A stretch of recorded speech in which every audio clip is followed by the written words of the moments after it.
ବର୍ତ୍ତମାନ ଏହି ଅଭ୍ୟାସରେ ଆମେ ବିଶେଷକାରୀ କଠିନ ଚିନ୍ତାଗୁଡ଼ିକ ସହିତ କାମ କରିବା, ଯାହା ଡାକ୍ତରଖାନା ପରି ଚାପଜନକ ସମୟରେ ସାଧାରଣ।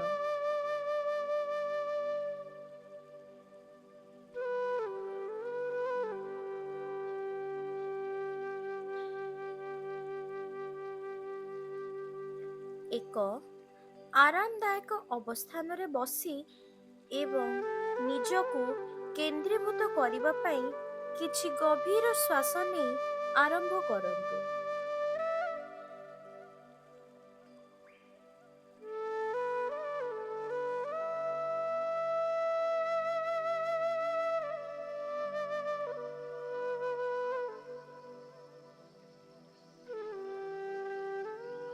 ବର୍ତ୍ତମାନ ଆପଣଙ୍କର ଚିନ୍ତାର ସାମ୍ପ୍ରତିକ ଧାରାକୁ ସଚେତନତା ଆଣନ୍ତୁ। କିଛି ବଦଳାଇବାକୁ ଚେଷ୍ଟା ନ କରି କେବଳ ଆପଣଙ୍କର ମନ ମଧ୍ୟ ଦେଇ ଯାଉଥିବା ଜିନିଷକୁ ଲକ୍ଷ୍ୟ କରନ୍ତୁ। ଏହି କଷ୍ଟ ସମୟରେ ଆମ ମନ ପ୍ରାୟତଃ ଚିନ୍ତା, ଭୟ କିମ୍ବା ନକାରାତ୍ମକ ବିଚାର ସୃଷ୍ଟି କରେ। ଆମେ ସେଗୁଡ଼ିକରେ ଫସିଗଲେ ଏହି ଚିନ୍ତାଗୁଡ଼ିକ ଭାରାକ୍ରାନ୍ତ ଲାଗିପାରନ୍ତି।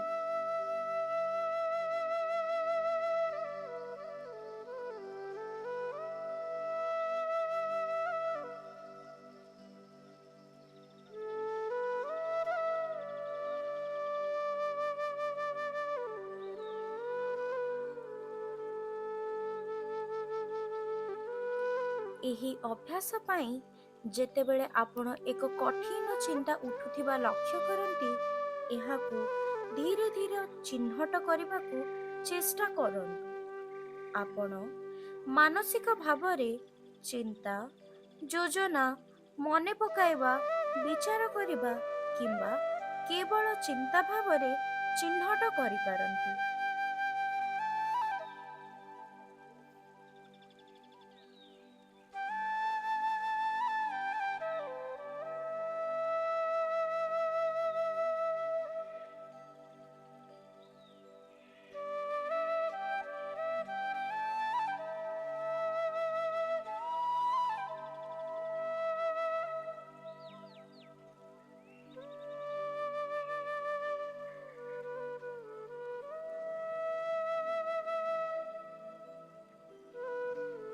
ବର୍ତ୍ତମାନ ମୁଁ ଆପଣଙ୍କୁ ଆପଣଙ୍କର ଯତ୍ନକାରୀ ପରିସ୍ଥିତି ବିଷୟରେ ଆପଣ ସମ୍ପ୍ରତି ରଖିଥିବା ଚିନ୍ତାକୁ ଜାଣିଶୁଣି ମନକୁ ଆଣିବାକୁ ଆମନ୍ତ୍ରଣ କରୁଛି।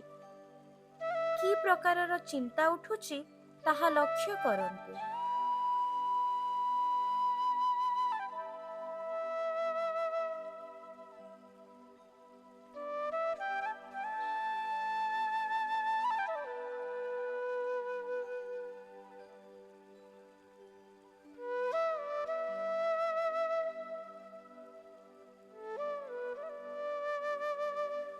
ଏହି ଚିନ୍ତାଗୁଡ଼ିକ ଆସିବା ସମୟରେ ସେଗୁଡ଼ିକୁ ଚିହ୍ନଟ କରିବା ଅଭ୍ୟାସ କରନ୍ତୁ। ଏହା ଭବିଷ୍ୟତ ବିଷୟରେ ଚିନ୍ତା କିମ୍ବା ତାହା ହତାଶା କିମ୍ବା ଯାହା ଆପଣଙ୍କର ଅନୁଭବ ସହିତ ମେଳ ଖାଏ।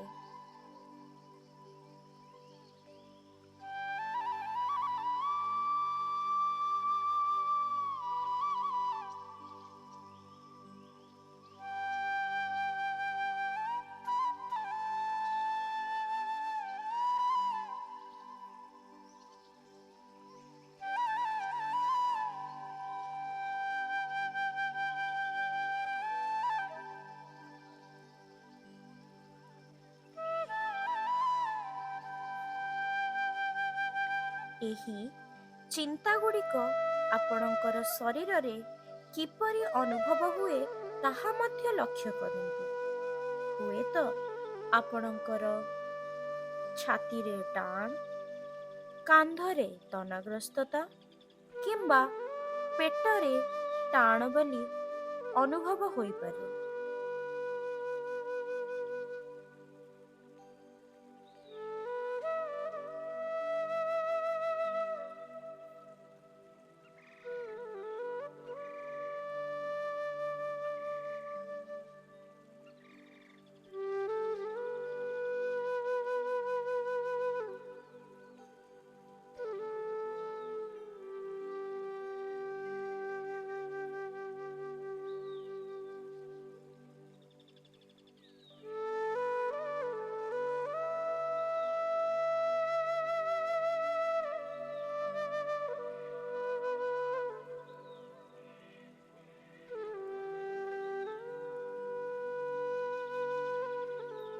ଆପଣ ଲକ୍ଷ୍ୟ କରିପାରନ୍ତି କିପରି ନିର୍ଦ୍ଦିଷ୍ଟ ଚିନ୍ତାଗୁଡ଼ିକ ଶାରୀରିକ ପ୍ରତିକ୍ରିୟା ଆରମ୍ଭ କରେ।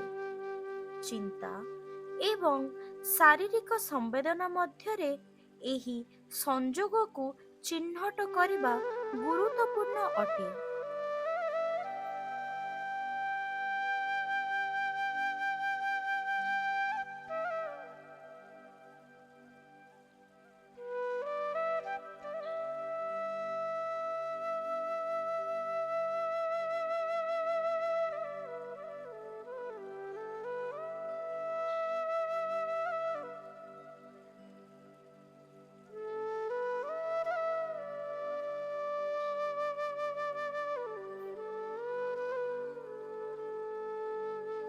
ଯଦି ଆପଣ ନିଜକୁ ଆପଣଙ୍କର ଚିନ୍ତାର ବିଷୟବସ୍ତୁରେ ଫସିଯିବା ଲକ୍ଷ୍ୟ କରନ୍ତି, ତେବେ ସେଗୁଡ଼ିକ କହୁଥିବା କାହାଣୀଗୁଡ଼ିକରେ ଧୀରେ ଧୀରେ ନିଜକୁ ଚିହ୍ନିତ କରିବା ଅଭ୍ୟାସକୁ ଫେରାଇ ଆଣନ୍ତୁ।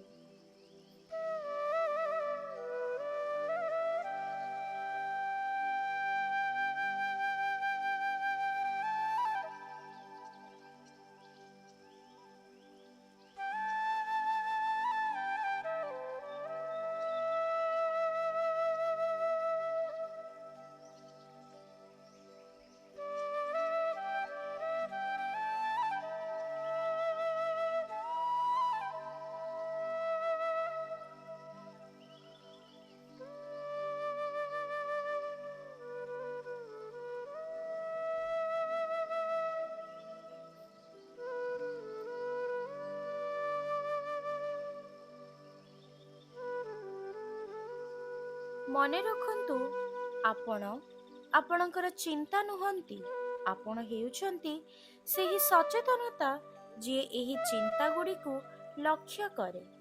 ସେଗୁଡ଼ିକ ହେଉଛି ଆକାଶରେ ବାଦଲ ଯିବା ପରି ଆପଣଙ୍କର ସଚେତନତା ମଧ୍ୟ ଦେଇ ଗତି କରୁଥିବା ମାନସିକ ଘଟଣା।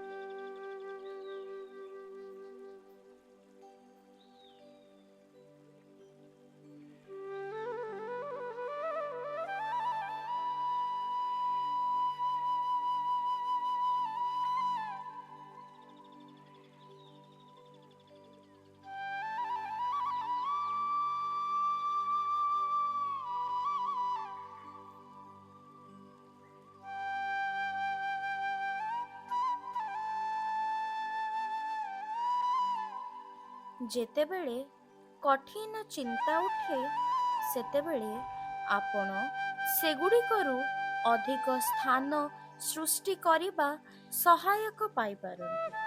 ଆପଣ ଚିନ୍ତା ବିଷୟବସ୍ତୁ ପୂର୍ବରୁ "ମୋର ଚିନ୍ତା ଅଛି ଯେ" ବୋଲି ଚିହ୍ନଟ କରି ଏହା କରିପାରନ୍ତି।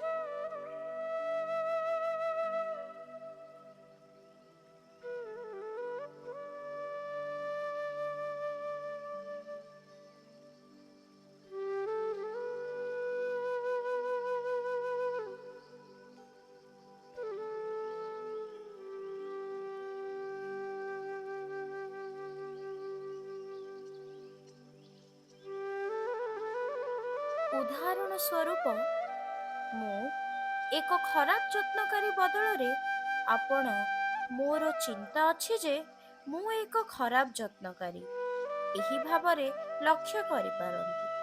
ଏହି ଛୋଟ ପରିବର୍ତ୍ତନ ବହୁତ ମୂଲ୍ୟବାନ ଦୂରତା ସୃଷ୍ଟି କରିପାରେ।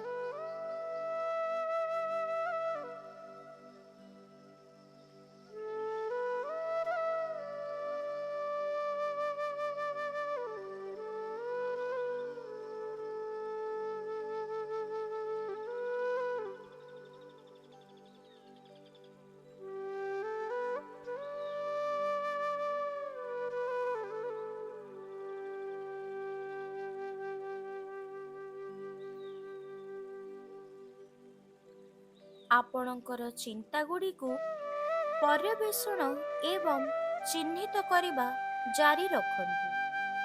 ବିଶେଷ କରି ଯେକୌଣସି ପ୍ୟାଟର୍ନକୁ ଲକ୍ଷ୍ୟ କରନ୍ତୁ। ନିର୍ଦ୍ଦିଷ୍ଟ ପ୍ରକାରର ଚିନ୍ତାଗୁଡ଼ିକ ପୁନରାବୃତ୍ତି ହେଉଛି କି ନାହିଁ ଓ ଆପଣଙ୍କର ଚିନ୍ତାଗୁଡ଼ିକର କୌଣସି ଥିମ୍ ଅଛି କି ନାହିଁ ଏହା ଲକ୍ଷ୍ୟ କରନ୍ତୁ।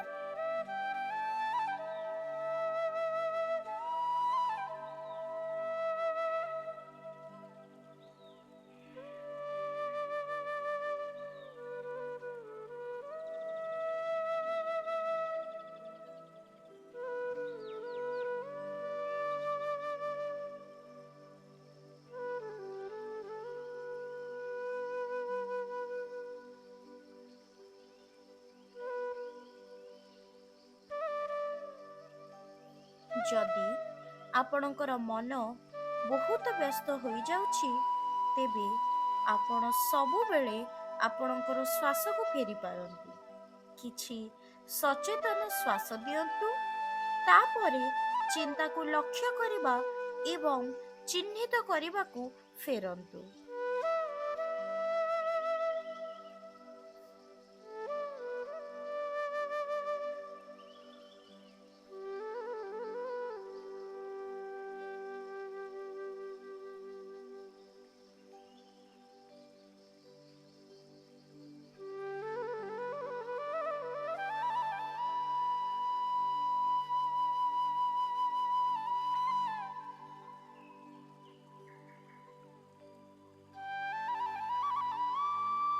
ଆମେ ଏହି ଅଭ୍ୟାସର ଶେଷକୁ ଆସୁଥିବା ସମୟରେ ମନେ ରଖନ୍ତୁ ଯେ ଏହି ଦକ୍ଷତା କିଛି ଦୂରତା ସହିତ ଚିନ୍ତାକୁ ପର୍ଯ୍ୟବେକ୍ଷଣ କରିବା ଡାକ୍ତରଖାନା ପରିବେଶରେ ବିଶେଷ ଭାବରେ ମୂଲ୍ୟବାନ ହୋଇପାରେ, ଯେଉଠାରେ ଚାପ ଚ୍ୟାଲେଞ୍ଜିଂ ଚିନ୍ତା ପ୍ୟାଟର୍ନରେ ଆରମ୍ଭ କରିପାରେ।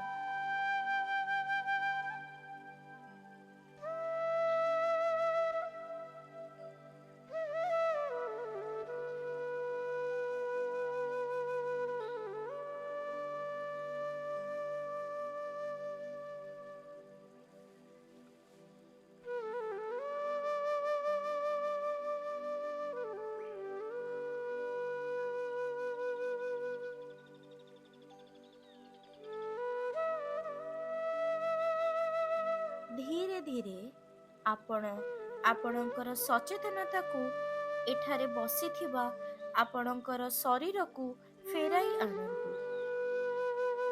ଚେୟାର କିମ୍ବା ଫ୍ଲୋର ସହିତ ସଂସ୍ପର୍ଶର ସମ୍ବେଦନା ଗୁଡ଼ିକୁ ଅନୁଭବ କରନ୍ତୁ।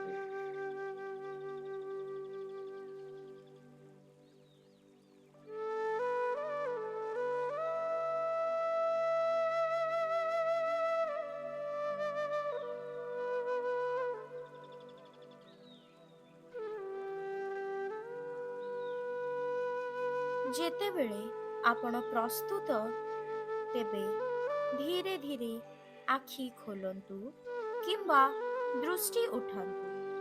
ଆପଣଙ୍କର ଚିନ୍ତାଗୁଡ଼ିକର ଏହି ସଚେତନତାକୁ ଆପଣଙ୍କର ସହିତ ନେଇ